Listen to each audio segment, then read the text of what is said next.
Well, Retribution showed up on Smackdown, and I swear it's the biggest talking point in WWE for a long time. People are really hyped for this. This attack was done so well. They destroyed the ringside area, they chased off cameramen, the commentators, they took a chainsaw to the ring ropes. It was insanely cool, and I can't wait to see what's next.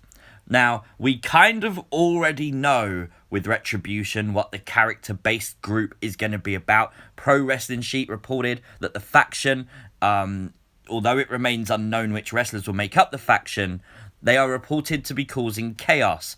And the storyline will reportedly center around the group trying to get WWE management to change the entire way it operates. I think that's a huge statement being itself. And not only that, to loosen control on WWE stars. Which ties in really perfectly with the fact we saw a member of Retribution go out to ringside, go onto one of those screens around the ring, and spray paint the WWE logo and cross it out. The ultimate act of defiance on a WWE show to cross out the WWE logo. It's just really cool, isn't it? But the truth is, we don't know who these members are. It could literally be anyone on WWE. However, we did get a lot of clues on Friday Night SmackDown, and I think we can rule out a lot of people we spoke about on Monday and maybe even start talking about some new people. However, what we saw on SmackDown was interesting. We saw, again, a glitch backstage with a green thing going across the screen and everything. We saw the lights dim during the Otis and Tucker match. There was a few other occasions as well. We also saw the microphone not work for The Miz at one point. So we know on Raw they burnt an electrical generator. They petrol bombed it. And we kind of put the reason for the electrical faults down to that. But they didn't do that on SmackDown. So it does lead me back to the whole hacker storyline. And although I don't think they're going to directly link the two, I think we as fans can. I know Ali was scheduled and rumoured to be playing the SmackDown hacker. He has returned to Monday Night Raw. However, we did speak about on that previous video that WWE have seemingly changed his symbol. You know, the hand that would have the ring of lights in it. They have changed that. They also put him on main event. And this week he lost to Riddick Moss. So that's not great for someone who's just come back. Could Ali be this person? We got a close-up on SmackDown of a guy walking towards the camera. The skin tones definitely match. A lot of people theorizing that obviously he said the words, "This is our house," something that WWE wanted you to take note of. They posted it all over Twitter. Could it be that Paige, therefore, is the leader of Retribution? That was something she would say quite often. Why not? Maybe. If you are looking for someone to lead this faction, maybe Paige. Maybe Paige hasn't been seen in the ring yet, but maybe she's revealed in the future. However, when I see that person, I do look at NXT superstar Jaqueen Wilde, formerly known as DJZ in Impact Wrestling as well. I just think the faces match up. A lot of people are sending me this similarity. I personally don't see it in this picture, but again, you're not meant to. That's why these people are wearing hoods. It's why they're wearing ski masks. In this picture, however, I do see Xavier Woods. I see that in the eyes. I see it in the mouth.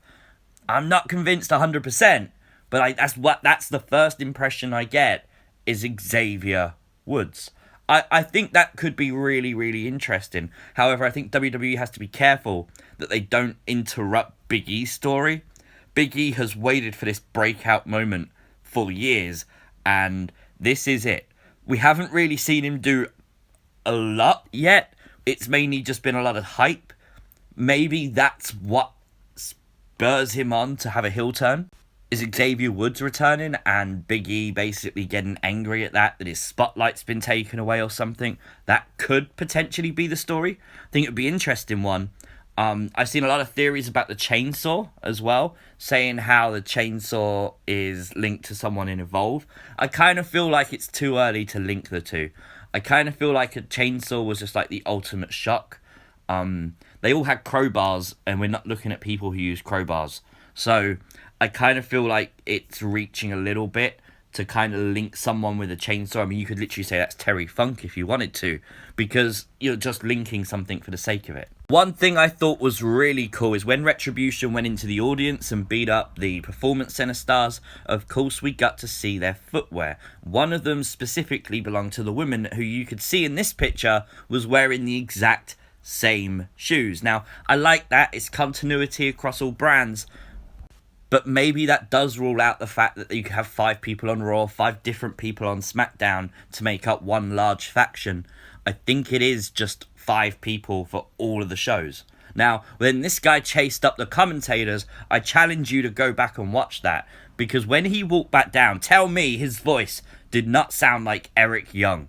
It genuinely sounded like Eric Young. Now, I know that's not feasible. Eric Young is now in Impact Wrestling. He's not in WWE. But genuinely, at that moment when he's walking down the ramp, I don't know if it's because the sound's bouncing off the screens or anything like that, but my gosh, it sounds a lot like Eric Young. But the big one is the hair. Of course, when Retribution went out to the audience, the women fought and their hair came out. So we know the colour of the hair. The first thoughts for a lot of people is Chelsea green for the person with the blonde hair. I'm personally not seeing it. I'm not seeing Chelsea Green in that person. However, I do see the other fan favourite right now. Vanessa Borne is the other person, I think. I'm pretty confident that hair is stupidly similar if it's not Vanessa Borne. I would put money on that being Vanessa Borne. And I think it's a cool thing. I think Vanessa Borne deserves a call-up. She has been in NXT for a long time.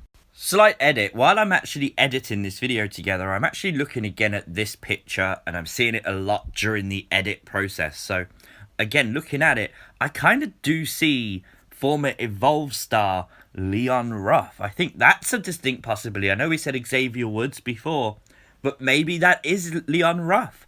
I think it's possible. I think Leon Ruff recently came to WWE. We know he signed with WWE, so you kind of expect him to go through the Performance Center process, through NXT, but maybe he's been fast-tracked to this Retribution group.